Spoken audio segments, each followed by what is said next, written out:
What's up, Enduro guys? This is your program for the 3rd of February. I hope you've been enjoying the program so far. You might see that this week is a bit of a transitional week. So it's going to be standalone, it's going to be strength, lots of capacity work in there, and then next week's going to look very different, as was last week. Next week we're going to be ramping up a lot of the speed and agility work. So crack on this week, make sure you keep an eye on your volume, make sure you're recovering well. And to help you do that, we're going to be starting with some very general hip mobility for these deadlifts in the first element of day one. So the first element of day one is deadlifts, 10, 8, 6, 4, and then 6, 8, 10. It would be good if you could increase the weight as you go up. So 10, you'll be working so incremental weights up to 10 reps that are reasonably heavy. Then a little heavier for 8, a little heavier for 6, a little heavier for 4, and then the next set of 6 should be heavier than your first set, and so on. So to do that, because we're going to be doing a bit of volume on some reasonably heavy weight, then it's really important that you get your hips fired up nice and warm. So a nice 5-minute heart-raising cardio piece, maybe on a bike or a rowing machine, which would be particularly good because we're going to be doing some pulling, and that's going to fire up your hamstrings and glutes. Then some dynamic movement. So just some leg swings are going to be good. Don't go crazy to start, but gradually getting higher each side. Maybe do 20 or 30 each side, straight forward and back, nicely braced through your midline. And then facing inwards, and get into your groin here, 20 to 30 again. So you get your piriformis at the back and your glutes as it's this side and this side into the groin. General opening of the hip. So you're going to be doing longer than I'm doing. I'm just demoing the movements here. Once you've done a little bit of a dynamic warm-up like that, a band is absolutely great for what we call banded distraction. So this helps manipulate your ball and socket joint and open it up. So what we're going to do here is point the camera a bit further down. So load up a band about hip height, tuck it right up into your groin and load up lots of tension. From there, take a back step lunge and you can really manipulate that joint into opening up into some nice positions. Do this for 2 minutes each side, and then with the band in the same position but facing forwards, loading up, nicely braced, you're going to practice a good hinge by reaching, so this is on my right leg, your left arm down to your right toes and standing up. And not only does this help stretch your hamstring here, but as you're standing, you're pulling against the band and you're firing up your glutes and hamstrings ready for the actual lifts. So that warm-up should take you around about 10 minutes. And then once you're done, you'll be ready for the actual deadlifts. And you want to be using testing weights, but to your technical ability. So I don't want you to be reaching a 10 rep max and rounding your back and humping the bar up like this. It must be a very nice, solid, hinge-based deadlift. So that hinge being single joint movement all through the hip, and that's going to be really good because we're working posterior chain today. Try and avoid pushing your knees forwards unless your mobility inhibits you from bringing the bar up from the ground. You're going to rest about 2 minutes, 2 to 3 minutes between each working set of those deadlifts, and then about 5 minutes before the actual workout. The workout itself is very hinged based again. So it's a double kettlebell. You can use a single kettlebell if you only have one of a particular weight and you don't have two the same, you can do Russian kettlebell swings. Otherwise, it would be great if you had two to be nicely braced and thinking about hinge movement all the way to eye level, initiated with posterior chain in a really nice, stable back position. So your midline is braced for the movement and initiated with the musculature on your glutes and hamstrings. If you start getting lower back pump, so you're extending with your lower back, that's going to be pretty detrimental to this workout but it might show up a little bit of movement dysfunction. So work on bracing your midline and moving more of your hip. So your goal is to do 150 of these double kettlebell swings at reasonably testing weight. So I maybe go 24s, maybe 16s for guys, and then 16s to 12s for girls. During your race to 150, on the minute, every minute, do 5 burpees. So this is an incentive to get them done quicker because you always have to do those burpees on the minute. And that's part B of day 1. Part C is going to be Russian twists.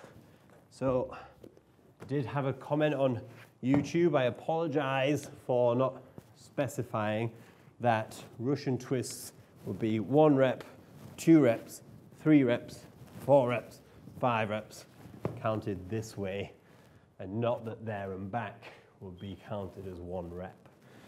And that's that for day 1. Okay, so moving on to day 2. Day 2 is going to be an upper body focused day, so that demands lots of overhead work. It's important now that you open your shoulders. You do a general warm-up on the rowing machine, or a ski erg would be good today because it's upper body. Then these are really good movements to put into your warm-up and mobility before an overhead day. So a band attached reasonably high, loading up, you can see that there. So you're doing a nice hinge position and allowing your shoulder to relax forwards. The band's going to be pulling you, then turn your wrist so that your palm is facing up, and then the same leg back and out to the side. And then from there, relax into it for about a minute, and then swap sides. This position, I'll show you the other way around. Is that maybe a bit better? So you can see this position is really going to open up the lats and a little bit of the shoulder. Once you've done that, either side, then move on. Band onto your elbow, walking out from the rig, and then from there, a nice breathe through. Now, as you're holding this position, it's good if you tense for 5 seconds and then relax and go deeper into the stretch for 20 seconds and then repeat 3 times. So tense and relax, tense and relax. So 3 times. 5 seconds tense, 20 seconds relax. And then, this is a really good one for front of your shoulder. Holding the band again. You walk all the way around so that the band is pulling and you get nice tension through the front here. Hopefully you can see that. Load up lots of tension. Once you're in a position where the band's pulling, you can put your left ear to your left shoulder and open up the front of your neck. This will counteract quite a lot of office work problems. So tightening down here. So this stretch here will be really good for opening the shoulder. And then once you've done one side, just see yourself, reach up, see if it's made any difference. I can pretty much guarantee that it will. Once you've done that, you'll be ready for the workout itself, which requires a bench and a dumbbell. You're going to do 10 to 15 reps, 3 times round of single arm bench press. So 10 to 15 reps on the right side, 10 to 15 reps on the left side. Then you're going to superset it with single arm rows. So nice flat back position, rowing without any hip involvement whatsoever, 10 to 15 times. The likelihood is that you'll be using a dumbbell that's heavier on the press than the pull. So feel free to mix up the weights completely. Single arm, because it creates more balance. It's going to be really good for your bike handling skill, and particularly because we don't want to be using a bar at this stage, because it might encourage you to get one side stronger that might already be stronger, so creating more imbalance. Part B is going to be a spicy workout. It's going to be 30 minutes total. It's going to be 5 minutes working up the ladder of some movements I'll show you in a second, and then 5 minutes on a rowing machine, if you've got a rowing machine, or a bike or a ski erg or some kind of cardio piece. And that 5 minutes is going to be a sustained effort. So the 5 minutes off is going to be reasonably hard, and then the 5 minutes on the bike is going to be just a sustained, steady pace, kind of recovering, but like an active recovery. So you can push your pace on that if you like. Try and get a nice settled pace, but don't go crazy. The important part is the movements in between. And those movements are, so you're going to go up the ladder, 1 dumbbell snatch, 1 dumbbell thruster on the right arm, then 1 snatch, 1 thruster left arm, 2 snatch, 2 thrusters right, 2 and 2, 3 and 3, all the way up as far as you can in 5 minutes. Then you're going to get onto the bike or the rower, sustained effort for 5 minutes, get back off and start back at 1 on the dumbbell. And that way, you've got an incentive to try and beat your first round to see how far you can get. I suggest that you alternate sides. So if you start on your left arm the first time round, start on your right the second time round and alternate. So the dumbbell snatch, it's going to be a hang snatch. So between the legs, locking out at the top, a nice explosion, a nice dynamic movement through the shoulder. So once you've done that, you're going to drop it down and do your thrusters. And then you're going to swap sides. So 1, imagine I'm on rep 3, 2, 3, drop it down, 1, 2, 3, and then 4 and 4. Now you can put the dumbbell down. I expect that you're not going to hold on to it for the full 5 minutes. Use a testing weight, that's a 15. That's probably going to be about right. Maybe 10 kilos if you're not so strong in the shoulders for guys. Even down to like 6 kilos. You can use a kettlebell for this if you like, if you prefer kettlebells. I prefer dumbbells. And work your way through as far as you can. So that 30-minute workout is the capacity workout for day 2. Whew. You have to forgive me, I'm still really not very well. I'll plug on. So, day 3. 20 minutes, as many rounds as you can of 20 box jumps, 24 inches for guys, 20 for girls, 20 alternate lunges, so they can be forward stepping with your knee to the ground, chest nice and high, and then 10 toes to bar. So, quick run through of the toes to bar. Again, if you've been on the program for a while, you'll know the options here. To be hitting toes to bar would be great, but straight leg raises, great. Whew. Obviously, there's not a lot of space behind me. And then knee raises, great too. So scale to one that you can do consistently throughout the whole workout.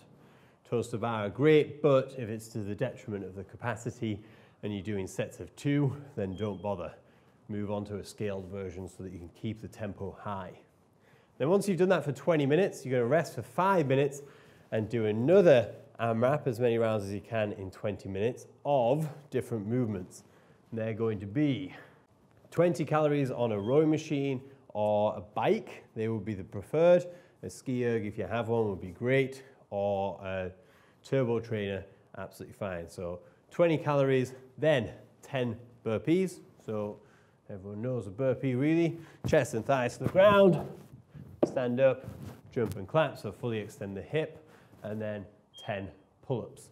So these pull-ups today, kipping pull-ups if you have them, because it's a capacity workout.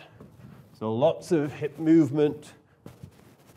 Strict pull-ups if you don't have kipping pull-ups and you're an absolute weapon at strict pull-ups, or jumping pull-ups. So if you don't have either of those, then jumping, using lots of your body to get the movement done. I'd rather you didn't use bands today or any assistance. I'd rather it was more of a dynamic effort. And that's that for day 3. Day 4, as I said at the start, you've got options on there. So a rowing workout would be really good. I prefer it if you could get onto a rowing machine. I absolutely love these for you bike athletes, and it really helps with bike control and nice hip health. If you're a runner, you enjoy running, then by all means do that if you can recover whilst running. There's pacings on there based off your 2,000 meter test. So if that was a while ago, then still use those same numbers. Even if you feel like you're a bit faster, you can adjust by seconds during the workout, but there's some suggestions there on the pacing for that row if you're doing the intervals. And that's that for your program for the 3rd of February. Apologies, I think I made it through again. Hopefully next week I'll have shifted this cold. I'll take more Lemsips next time. So all the best. Happy riding, happy gymming. See you next week. Peace.